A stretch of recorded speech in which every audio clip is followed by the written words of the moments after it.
Hello, I'm Nobby Clark, welcome to my workshop. Slightly different video this time. I'm asking for any sort of help and advice that someone may be able to give me.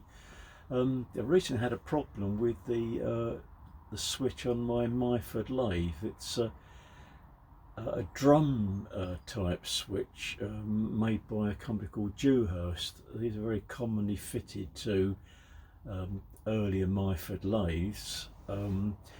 There's actually two problems. The first problem, luckily, was a fairly easy fix. When I tried to operate the lever on the switch, nothing happened. But the lever was sort of revolving completely around in both directions. I removed the switch from the stand that the lathe mounted on, and then took the cover off the top of the switch, and I discovered what the problem was, that the lever is connected to a shaft that runs through the three barrels or drums on the inside of the switch, and this had become loose. It's held at the far end by two little nuts, a regular nut and then a locking nut, which lock against a locking washer. It was fortunately just a simple matter of tightening these nuts up, and then the drum revolved correctly. And I've really had sort of no further problems with this. A couple of days later, when I went to operate the lathe, when I moved the lever, nothing happened. It was actually revolving the drum, but I was getting no movement to the lathe at all. I thought, well, the possible thing is perhaps the fuse has gone in the plug. That's obviously the first thing to check. That was fine, so it needed some sort of further investigation. I mean, I just couldn't figure out what the problem was.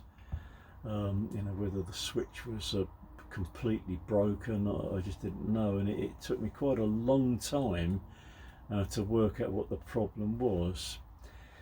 Inside the switch itself, it has four drums which revolve round. All of these have various contacts on them, and the contacts inside are designed to put power across these contacts in different directions to give you the forward and reverse motion. And what I discovered was that one of these drums, the connection between two little steel bars at each side are made contact by sort of a silver coloured spring which has a sort of curled ends.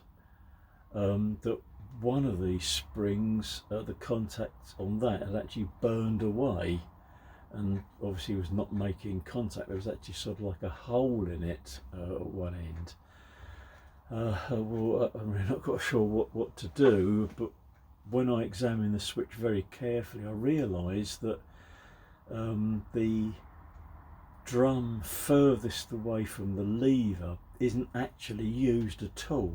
There are no wire connections to this one, so what I can do is pull the spring off that one and switch it over with the one that was burned, which was the one nearest to the lever, possibly the one that gives you the forward motion.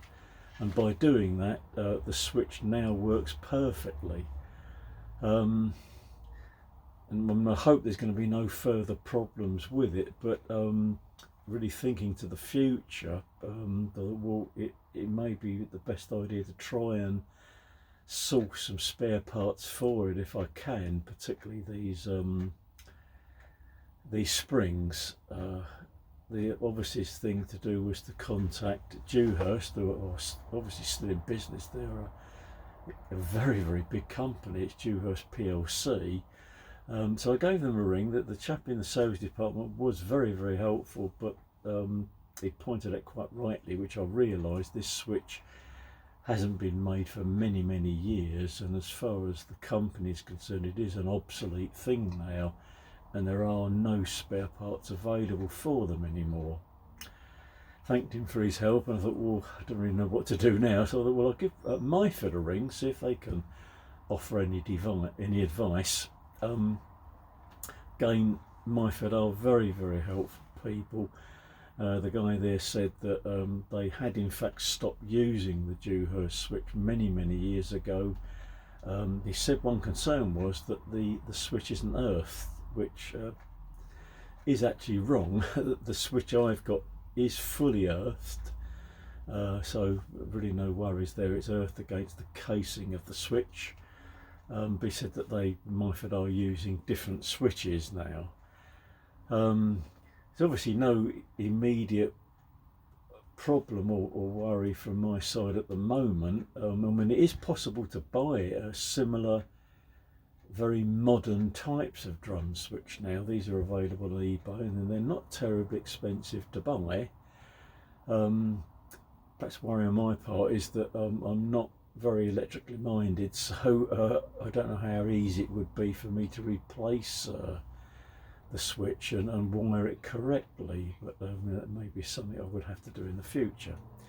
So my question is, does anyone out there know if there is actually a source of spare parts for the Dewhurst switches anywhere?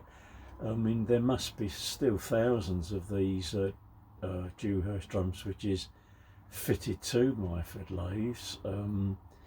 Other people may have had similar problems, so if anyone can give me any help on this, I'll be very grateful. You can, and obviously, contact me through the comment section below. I put my little workshop sticker at the front there, which has my workshop email address on it, or you can contact me that way if you like to.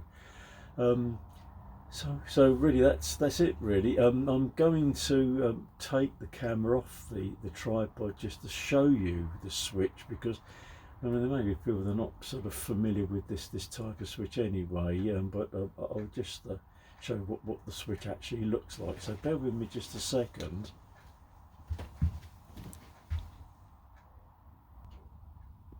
Well, this is the switch in question. I'm sorry I'm a bit wobbly because I'm hand holding this, and this is the lever that operates the switch in forward and reverse. You see, I'll move that down again. You see, this is a Type A Dewhurst switch, and at the very end of the video, after I finished talking, I'll show you a picture I took of the inside of the switch here, just give you an idea what it looks like inside. Even if you've got one and you've not had it apart, this cover comes off. It's just held on with one little screw here, and inside this is the shaft, which became loose, that runs sort of through the 4 drums, and at this back end here it's held on with a nut and locking nut. And the very rear drum was the one which I don't know why it's not in use. Obviously there may be some other reason to have that one there, but luckily I was able to remove that flat silver coloured spring and then move it to the drum at the front to get it working again.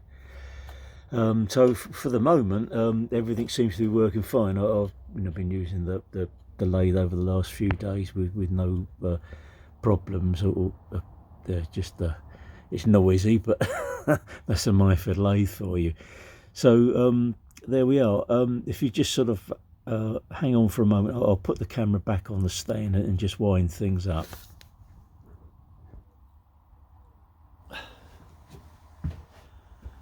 Well, that's it for me. The very end, I'll just show some images of the switch again and the inner workings. When I took it off the the lathe stand, I did take a few photographs of the switch on the inside, which is always a good idea, because if you sort of start messing around with something like that, you've got to have some record of what the thing looks like. So not that I would have wanted to take it completely to pieces, but it's a good plan to always do that on anything that you dismantle. Thanks again for joining me in the workshop, and thanks again, obviously to all the subscribers to the channel, all the lovely comments and so forth. I'm putting this up as a sort of a midweek video, so it doesn't interfere with the flow of the other videos I put up, and I already have a video ready for next Sunday. As I'm trying to get one video up every Sunday if I possibly can. So thanks very much indeed, and bye for now. Bye bye.